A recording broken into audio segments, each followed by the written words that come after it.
प्राणिश्रांग्रणे अलग ढंग के धनुष बाण और यहाँ पर भीषण भीषण युद्ध के कौशल दिखाई देने वाले हैं। जहां ब्रह्मास्त्र चलेगा वहीं आग्नेय अस्त्र और वर्षा के अस्त्र वही चलेंगे। भगवान शंकर ने भीषण युद्ध किया भगवान श्री कृष्णचंद्र जी के साथ। बाणासुर भी इसमें लगा हुआ है, लेकिन तभी भगवान शंकर को रोकने के लिए भगवान ने एक ऐसा बाण चलाया जिससे भगवान शंकर को जम्भाई ही हट रह गई।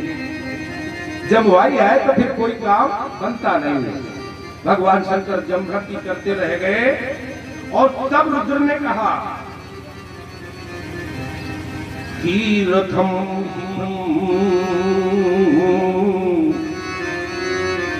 ज्योतिर्गूढ़ ब्रह्मणि वाङ्मये तम पश्यन्तमलात्मानम् आकाशमिव केवलम्। हे प्रभु, आपसे कोई पार कैसे पा सकता है, लेकिन मैंने अपने वचन की रक्षा की है। तब बाणासुर युद्ध के लिए बढ़ा। इधर से बड़े बड़े सैनिकों ने युद्ध करना प्रारंभ किया। बाणासुर की भुजाओं का छेदन करने लगे भगवान। इनके मदमस्त बल का अंत कर दिया भगवान ने, बंदी बना कर गए और अनिरुद्ध को मुक्त करा के उषा को लेकर आए और इन दोनों का विवाह संपन्न किया। इस प्रकार से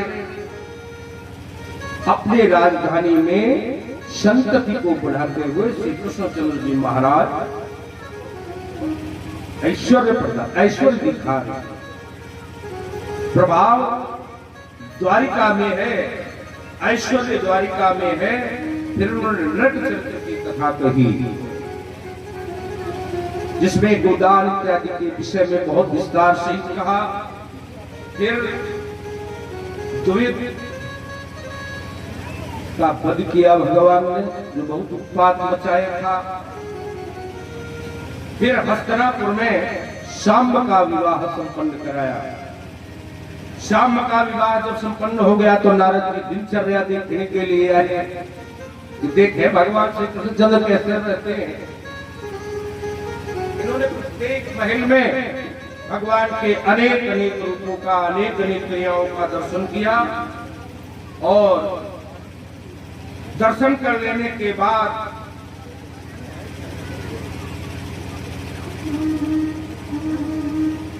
इन्होंने उनकी संतुति की, उन्हें संतुष्ट किया।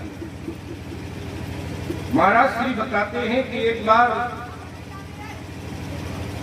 राजसूय यज्ञ प्रारंभ हुआ हस्तिनापुर में, तो मुनियों ने भगवान के नाम का संकीर्तन प्रारंभ किया। राधा रमण हरि गोविंद बोलो, गोविंद बोलो हरि गोपाल।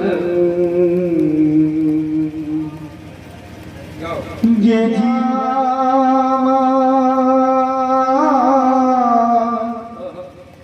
तेरे सहारे, तेरे सहारे। ये जीवन है श्यामा तेरे सहारे, ये जीवन है श्यामा तेरे सहारे। चले जा रहे हैं किनारे किनारे, चले जा रहे हैं किनारे किनारे। ये जीवन है श्यामा तेरे सहारे।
माने हम सब अपने आप को जीव माने। जी, आत्मा मानने का भ्रम तो बहुत समय से हमने कर नहीं पाया। शरीरी हम अपने आप को मानते नहीं, शरीर मानते हैं। अब आप अपने आप को थोड़ी देर शरीर से अलग करके देही मान लीजिए, मैं जीव हूं। संसार का प्रत्येक जीव माया के प्रपंच से दीन बनता जाता है। कभी कोई समस्या खड़ी है, कभी कोई समस्या खड़ी है। उस दीनता का निवारण हमारे अपने मनोविकार करने नहीं देते। दो तरह की सोच है जीवन में। एक सोच है सकारात्मक, अंग्रेजी के विज्ञान से तो पॉजिटिविटी कहते हैं, पॉजिटिविटी। और एक है नेगेटिविटी, नकारात्मक सोच। नकारात्मक सोच व्यक्ति को अवसाद देती है, अवसाद आता है। तो दो प्रकार की सोच को एक साथ जोड़ करके देखिए कितना उत्कृष्ट ज्ञान है। ये कथा मैं इसलिए जल्दी जल्दी कहना चाहता हूं कि आपको इस समय में माने 2 घंटे में पूर्ण दर्शन दिखा सकूं श्रीमद् भागवत के संक्षिप्त आख्यान को भी। इसलिए महाराज श्री 2 धाराओं को, 2 सोच को मिलाती जीव के साथ क्या विडंबना है। वो परमोत्कृष्ट सोच वाला बन सकता है, लेकिन जहां उसकी दूसरी सोच खड़ी होती है वो उसको उस तरफ से जाने से रोक देती है। देखिए एक श्लोक पर आप लोग विचार करिए और आपको सही दर्शन होगा इसका। महाराज श्री जी ने पूछा कि महाराज जी, हमने सुना है कि श्री कृष्णचंद्र जी के एक मित्र रहे हैं और वो मित्र के पास आपदाओं का भंडार। जैसे ही उन्होंने आपदा कहा, सुखदेव जी ने रोका। अरे रुक, आपदा क्यों कहता है? आपदा माने अनायास ही कोई संकट खड़ा हो जाए, वो आपदा होती है। और कोई अपनी दीनता को स्वीकार कर ले और उसी में मत परिमार्जित होकर प्रसन्न रहे, ये दीनता नहीं हो सकती। सुखदेव जी ने कहा बिल्कुल। परीक्षित जी ने कहा महाराज जी गलती हो गई, अपराध। बताओ महाराज क्या है ये?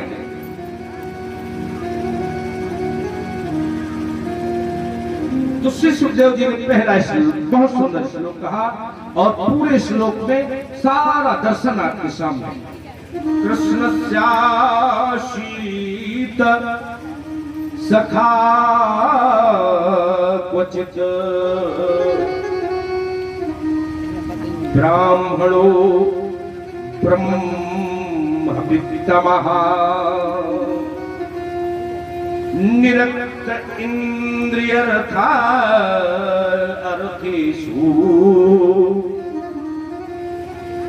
प्रशांतात्मा जितेन्द्रियः।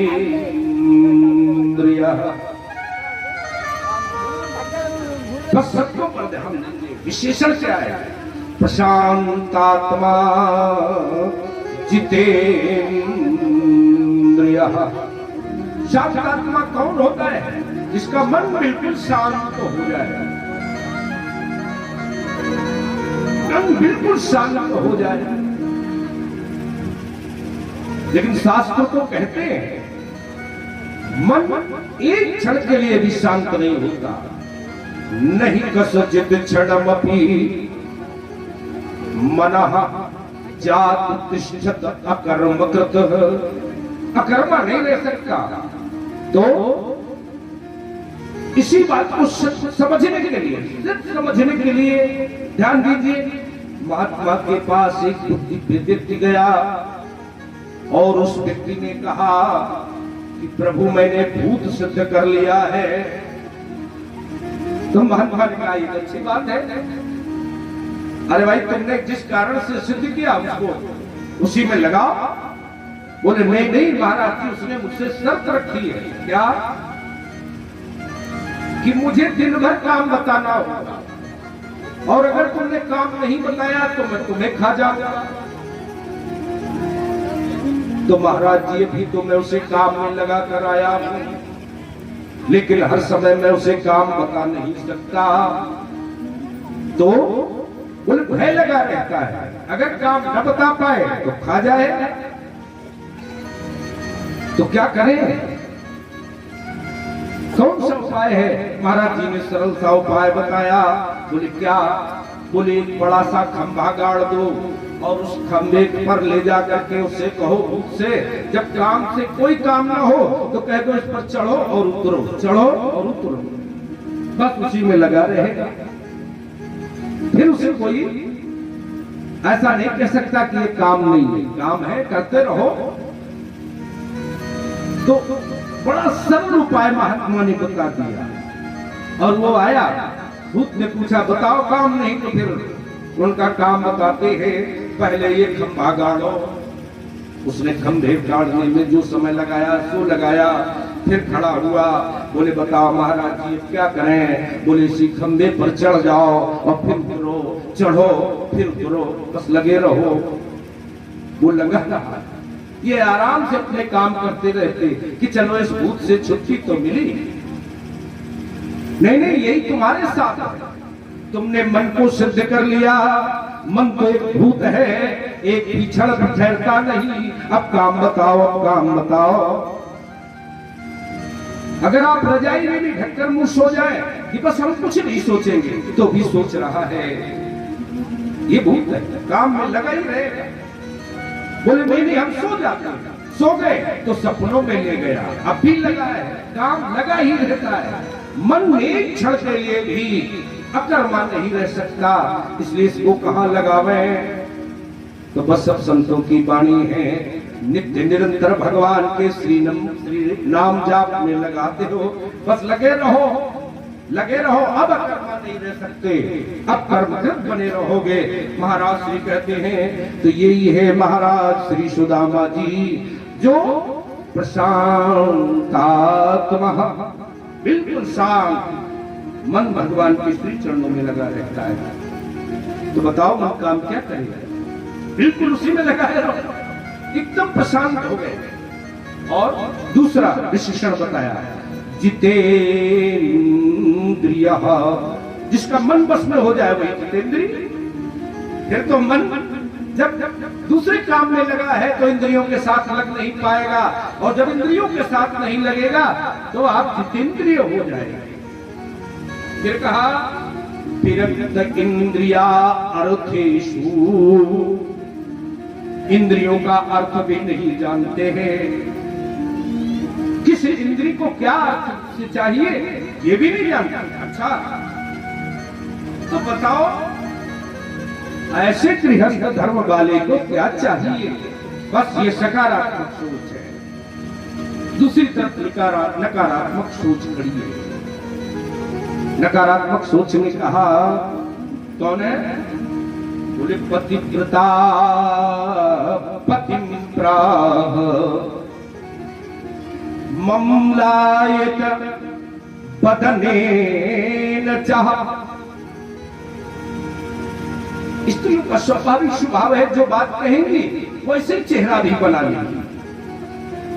हंसने वाली बात पे बहुत जोर से हंसते हैं, रोने वाली बात पे तो और तो सांसों बढ़ा लेंगी। ये है नकारात्मक सोच। क्या क्या? दरिद्रता सीदमाना, मेरी बात सुनो। बोले क्या? ये दरिद्रता मुझको बहुत दुख दे रही है। कहाँ है दरिद्रता? अरे ये नंगे भूखे बच्चे, और मेरा भी तो हाल देख लो कैसा है। ये है नकारात्मक सोच। कुछ नहीं मिला संसार, उसने आकर के प्रेरित किया। तो क्या चाहती हो? उसने बहुत बढ़िया बात कही, मैं चाहती क्या हूं? हमने सुना है कि जगत के पति द्वारिकाधीश जो लक्ष्मी के पति हैं, उनके यहाँ बहुत धन है और वो आपके मित्र हैं। सुदामा को कुछ चाहिए ही नहीं और इसे उन्हीं से सब कुछ चाहिए। सुदामा जी तो बड़ी घबराहट कि अब क्या करें, बात मेरी बिगड़ जाएगी।